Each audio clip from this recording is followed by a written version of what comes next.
Okay, welcome back to video number 2 on chapter 5. Next, we'll talk about the differences between the shares and futures index. Shares ada kat mana? Shares dekat Bursa Malaysia Securities Berhad, while futures are traded at Bursa Malaysia Derivative Berhad. There are a few differences that can be highlighted to differentiate between shares and futures contracts. So let's take a look at the shares.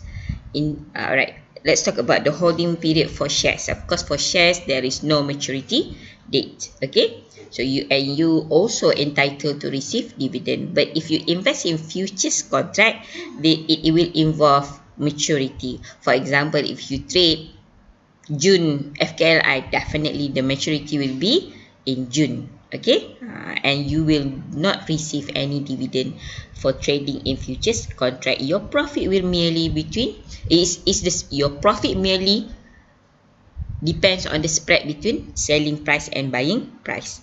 The margin requirement, kalau you beli share, you have to pay full amount of investment.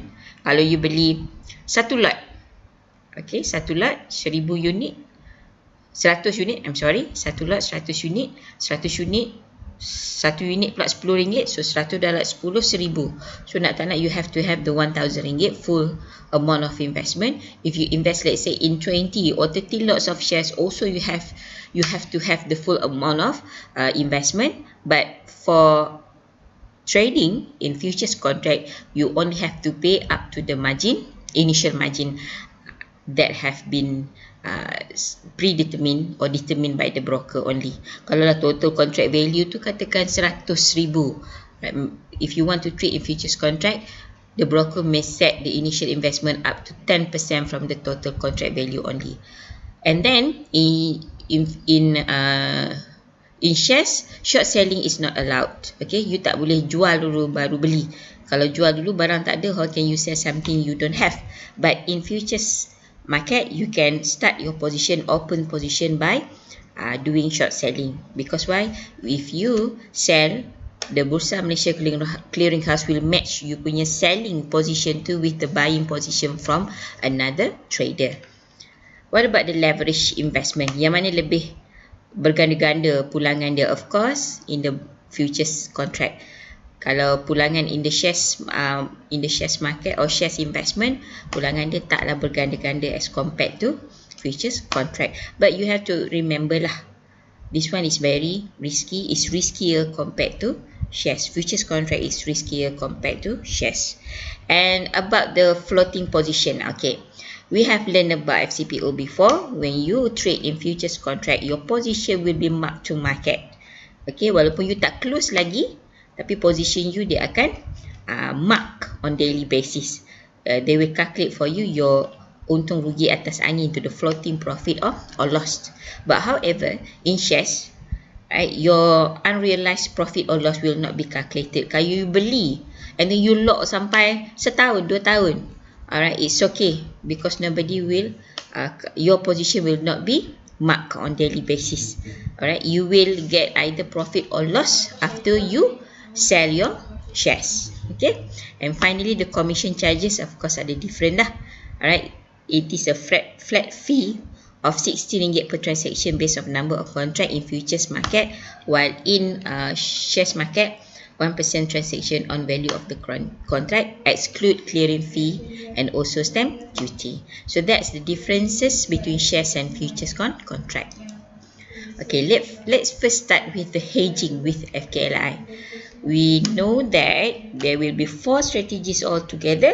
So let's start with the first one, hedging. Hedging is done by the hedgers. So who are hedgers? Hedgers normally refers to the buyers and sellers, or the institutional investors or portfolio manager of physical shares at Bursa Malaysia. Okay, so what happened actually, all these investors or the portfolio managers want to protect their position in the cash market, okay, by using ataupun by entering the futures market. Sama juga konsep dia macam FCPO, right? You want to do hedging against the price risk. Okay, To hedge with FKLI, hedgers must first determine the number of contract to be bought or sold. Alright, so nak tentukan number of contract pula, you have to consider two economic variables. What is the first variable? The percentage of hedge. Sometimes the hedgers, I mean the investor or manager, will hedge fully 100% total amount of the value of the investment, or some of the traders may only hedge up to certain percentage only. That is the first thing that you have to consider. The second one is the beta of portfolio. Alright, the volatility of portfolio relative to the market. Beta you have learned in FIN 552. Beta is actually the relationship between your investment and the market. Okay, so a beta of 1 is equivalent to the market. Kalau dia tak mention apa-apa, kita assume beta pelaburan you is 1. Oh, beta also can be defined as the systematic risk. Okay, right. Kalau beta kita 1, maksudnya risiko kita, pelaburan kita sama je dengan pelaburan in KSCI. But if our beta is higher, 1.5 ke for example, what does it mean? It means our investment is riskier than the market. If our beta is below than 1, mean to say our investment is actually less riskier compared to the market. Bila kita sebut market tu, kita refer kepada KSCI lah.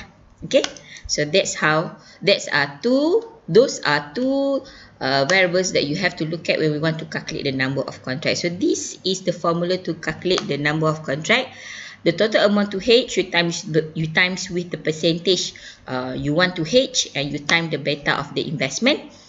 And all these things, after you multiply, you will divide with the value of the contract.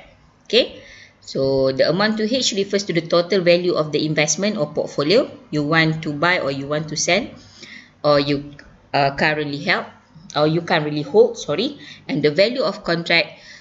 How to calculate the value of contract? It's equals to opening price of the futures contract times 50 ringgit. Okay, let's continue in video number 3.